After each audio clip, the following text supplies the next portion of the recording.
Hola, te comento que el anterior canal, GFX, fue baneado. En ese sentido solo logré rescatar esta serie, es por ello que si te gustan estos videos, te pido que te suscribas y muy importante, coloques un comentario con la frase. Sigue adelante, con eso sabré que quieres más de este contenido.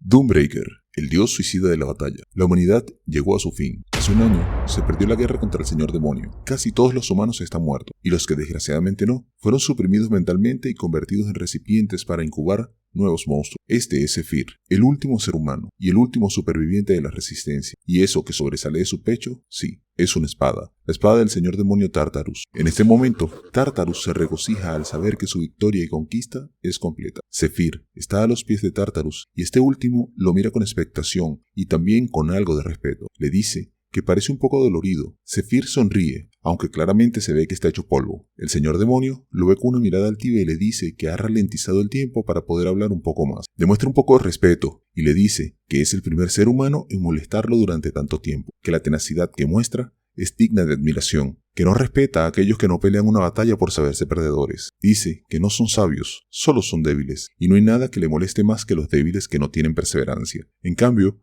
él llegó a la cima de la raza humana, y por ello le hace una oferta. Ante el asombro de Zephyr, le dice que trabaje para él, que irán conquistando mundo tras mundo hasta llegar al de los dioses, y que con su poder, junto al de Zephyr, lo harán más rápido. El último humano lo ve suspicaz, y le pregunta si de verdad quiere hacer un trato con él, a lo que Tartarus lo ve con cara de suficiencia. Zephyr le dice, por supuesto, que no es un maltrato. Sin embargo, este sabía que con el impacto de la pelea, su cuerpo había quedado destrozado más allá de lo reparable. Eso lo lleva a pensar si en realidad era una oferta o simplemente una forma de verlo rogar por su vida. En ese momento pensó en sus seres queridos. Sería una ofensa a su memoria suplicarle a quien se lo había quitado todo. Tartarus muestra una sonrisa siniestra al ver que Zephyr va a darle la mano para sellar el trato. Zephyr piensa que su propia personalidad es horrible, evocando la imagen de una mujer que siempre le decía que dejara de maldecir, pero al ver que nunca le hizo caso, le colocó una maldición muy interesante, que consistía en que si hacía esa señal con la mano, vendría un poder de más allá de su reino que haría que todo su cuerpo explotase. Entonces,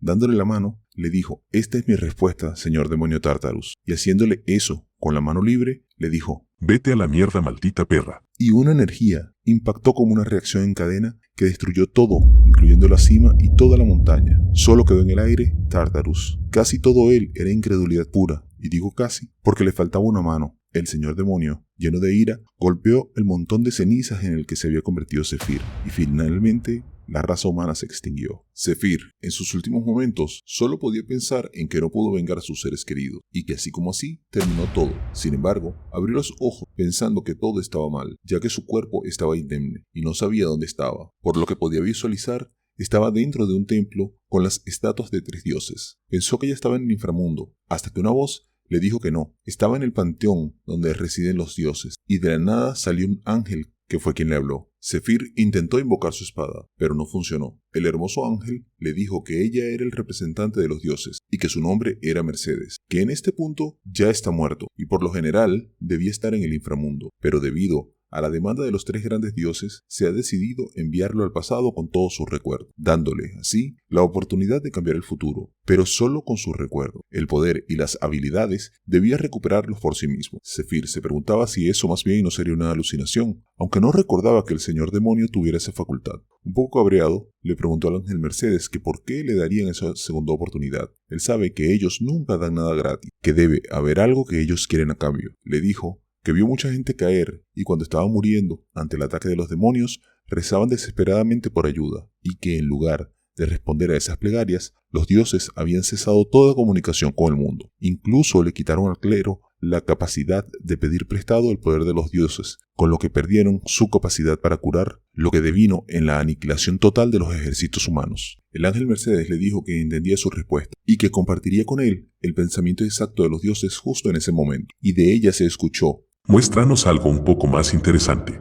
Zephyr inmediatamente entró en cólera, y el ángel Mercedes le dijo que los dioses habían estado interesados en él gracias a su lucha con tal tenacidad aun cuando se tratara del fin del mundo. A través de Mercedes, los dioses le dijeron a Zephyr: en verdad ha valido la pena observarte. Cuando el ángel le decía a Zefir que ya los dioses le habían favorecido antes a través de lo que él pensó que era suerte, una ingente cantidad de energía la atacó. Era Zefir. No podía contener la ira, y ya que no podía atacar a los dioses, la atacó a ella indignado, mientras pensaba: Interesante. La razón por la que luchamos con nuestras vidas fue solo entretenimiento para ustedes porque valía la pena ver.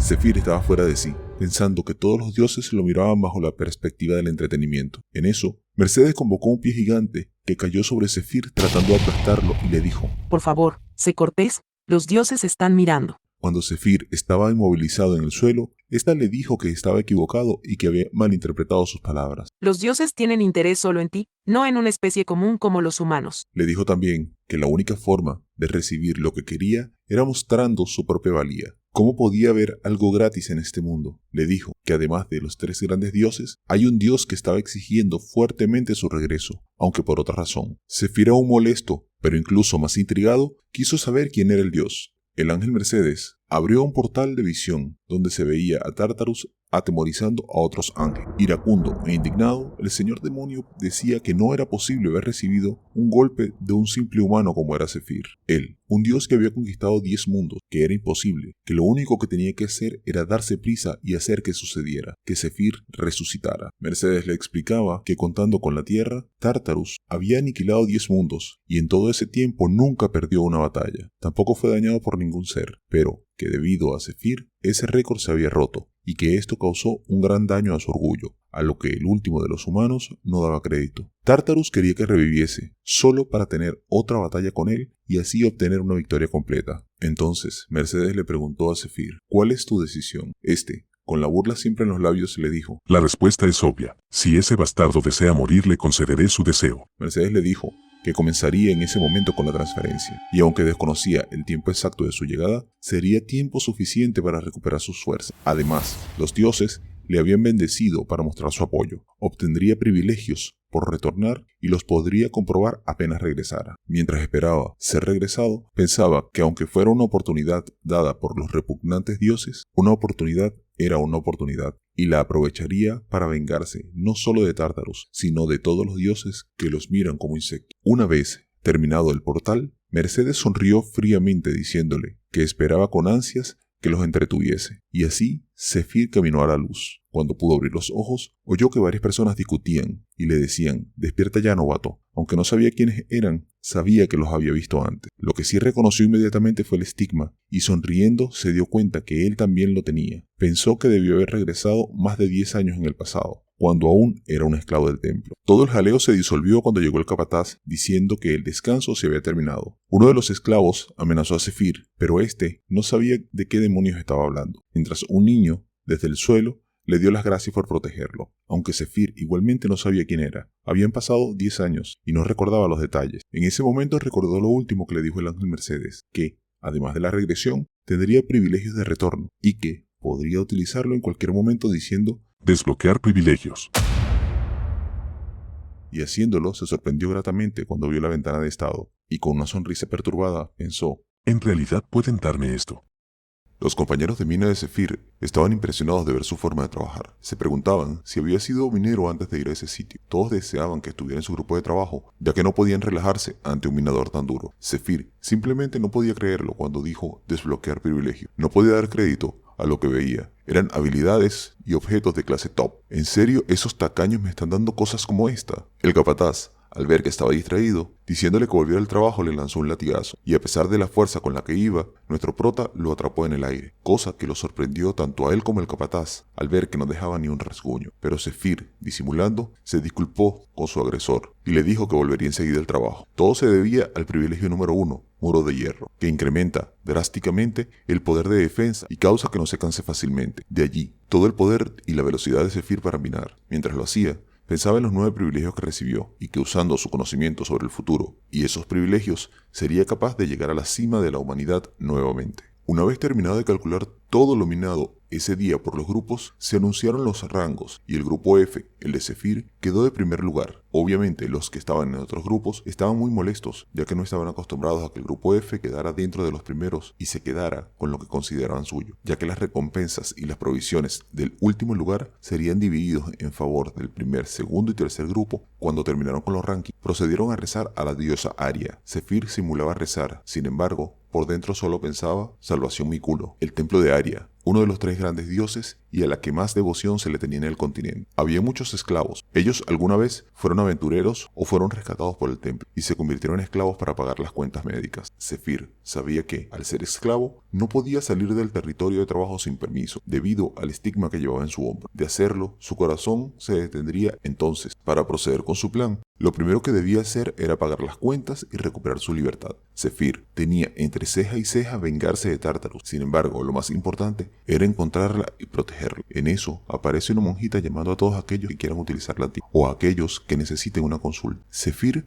va por una cerveza y se da cuenta que son increíblemente altos los precios. Sin embargo, el niño que ayudó antes le dijo que él le compraría la bebida siempre y cuando no fuera muy costosa. Aunque Zephyr no entendía cómo el niño podría tener dinero, el niño estaba agradecido porque lo salvó de los matones y además le hizo llegar al primer lugar. Zephyr no aceptó y yendo donde el tendero, le preguntó por el agua de recuperación. Este, al no reconocerlo, le preguntó si tenía dinero. Nuestro prota le dijo que no tenía el suficiente, pero que el resto lo pagaría con un préstamo. El niño, al ver eso, le preguntó que si estaba loco, que si sabía lo aterrador que era contraer deudas. Zephyr lo manda a callar y no solo toma una botella, sino que toma 10 y piensa que el agua de recuperación es un objeto popular que recupera parte de la salud, aunque tiene un efecto oculto que incrementa el poder mágico cuando lo bebes. En una situación normal, beber 10 botellas de agua incrementaría una minúscula cantidad de poder mágico. Entonces, no valdría la pena la deuda. Sin embargo, gracias al privilegio número 2, ni siquiera necesitaría elixires. El privilegio número 2, habilidad vista de Hermes, aumenta el efecto de todas las pociones drásticamente en un porcentaje de 500%. Pensando que no será de dinero, con los mineros, aún en el caso de que trabaje muy duro, decidió ir donde su capataz y decirle que escuchó un rugido de un monstruo dentro de la mina, para que éste contacte al grupo de cazadores y le dijo que él mismo los guiará hacia donde escuchó el rugido.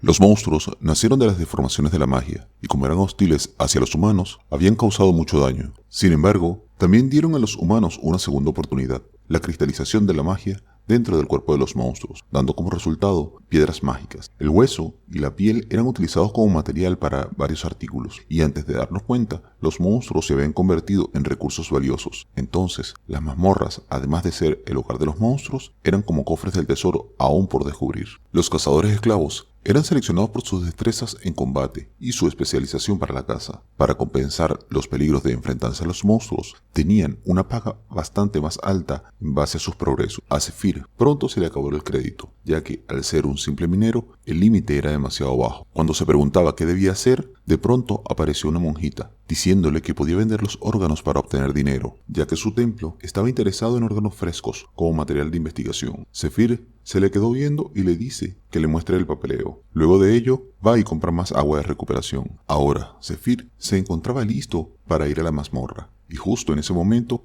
estaban llegando los cazadores que solicitó para explorarla y por supuesto guiarlos. El líder de los cazadores se presenta como Goethe y los otros dos son Dale y Marco. Zephyr, al presentarse, dice que aunque no tiene la habilidad de visión nocturna, sí posee habilidades de detección de maná. Ambas habilidades son cruciales para adentrarse en una mazmorra llena de monstruos. A nuestro prota le dan todo el material y el equipamiento, como si fuera una bestia de carga. Aunque el mago del equipo dice que es interesante un minero que usa maná, Zephyr en su mente piensa que conoció a uno en su vida pasada y que si las cosas fueran igual esta vez, 2 de ellos tendrían que morir, y eso le daba una idea para usar a esos chicos. Al llegar a la entrada de la mazmorra, se encontraron con el equipo de espera y su líder le pidió al grupo de Zephyr que le dieran sus antebrazos para colocarles una cinta mágica en la muñeca que hace juego con la que lleva él, y les explica que si les pasara algo dentro de la mazmorra, los brazaletes que están en su antebrazo se romperían solos, y que de llegar a suceder eso, pediría respaldo a la base. Una vez dentro, Zephyr guía al equipo, mientras que cerca de ellos se ven monstruos humanoides pequeños a los cuales liquidan rápidamente. El trabajo del equipo de inspección es confirmar si hay monstruos y recopilar información necesaria sobre la mazmorra. Luego de ello,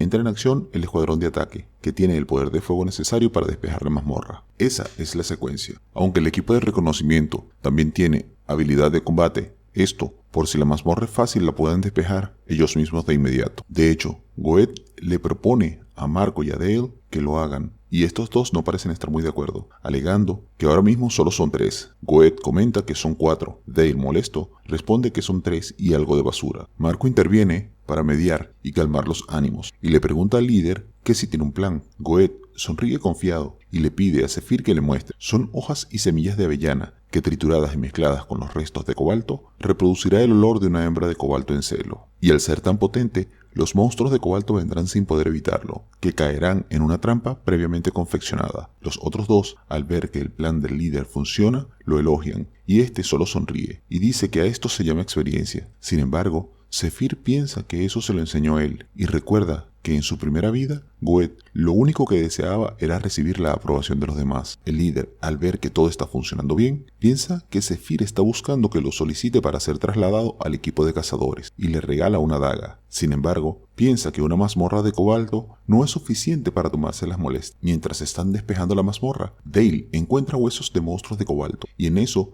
ve una gran mano que lo atrapa y lo azota contra una pared. Marco se pone delante de ellos e invoca un escudo de maná, pensando que lo va a detener. Sin embargo, es azotado, y cuando Goethe siente la cólera, queda paralizado. Mientras, fuera, el jefe del equipo de espera se sorprendió al ver que 3 de sus cintas mágicas se rompieron a la vez. Goethe estaba mal herido en el hombro, pero Zephyr se puso frente a él, activando el privilegio número 1, voluntad de hierro. Piensa que a pesar de ser un depredador, el monstruo solo tiene un año. Estos monstruos utilizan las feromonas para engañar a otros, haciéndoles creer que son de su misma especie, y al crecer se come al monstruo que lo crió. Sin embargo, cuando se hacen adultos causan muchísimos estragos. Zephyr, de pie frente al monstruo, le dice: te concederé un último deseo. ¿Cómo quieres morir? Nuestro prota le quita la lanza a Goethe y, activando el privilegio número 3, que es un artefacto subespacial, saca una tela y una flor llamada Corazón de Dragón, que es un tónico tranquilizante, y le dice que se parte, que esto se pondrá intenso. Se amarra la lanza a la mano derecha. Goethe piensa que aunque muera, no puede tener una muerte tan vergonzosa detrás de un minero. Sin embargo, el depredador lanzó un rugido, activando la habilidad Miedo, que paraliza al enemigo. Dentro de su ataque de terror, el líder recuerda una historia que le contó su superior cuando apenas era un novato.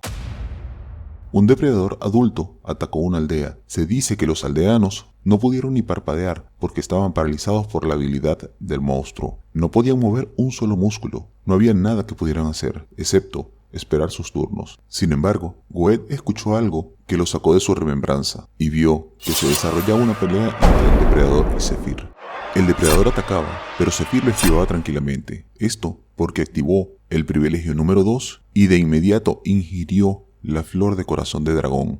Recibiendo la mejora en objetos médicos de un 500%, pudo hacerse inmune a la habilidad de miedo que lanzaba el depredador. Pensaba que de los 9 privilegios que había recibido de los dioses, solo uno de ellos era un arma, aunque con este cachorro esto sería más que suficiente, y en ese momento roció la lanza, el veneno 68 del Rey Fate, y en eso tiene un flashback de una conversación con un hombre oculto por las sombras, diciéndole que espera que algún día lo use. Terminado el flashback, Zephyr corta al depredador en un costado con la lanza envenenada, y piensa que este veneno entra en el torrente sanguíneo y estropea los órganos de su víctima tan solo en 3 minutos, por lo que en ese tiempo debe permanecer vivo. Sin embargo, el depredador tenía otros planes y golpea con furia a Zephyr, y justo cuando lo va a triturar con sus mandíbulas abiertas, nuestro prota le lanza un veneno en la garganta, pensando que le queda 1 minuto para el final, y decide no esperar, y tomando el envión de la cola del monstruo, se posiciona en el aire justo sobre él, y desciende con todo el impulso de la gravedad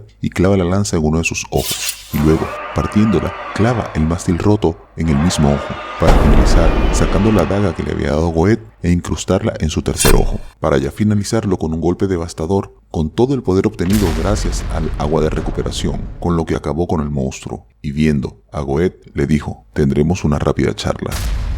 En otro escenario, vemos que alguien está siendo perseguido por lo que parecen personas de la iglesia. Piden que por favor les crea que no es un adorador del diablo. Sin embargo, el lacayo de la iglesia le dice al otro que lo aplaste, y este, sin dudarlo, destroza su cabeza, y de la boca del perseguido sale un insecto, un 100 pies parásito. Y bueno, lo dejaremos hasta aquí por hoy, esperando que salga el segundo. No te olvides de dar like para tener lo más rápido posible la segunda parte.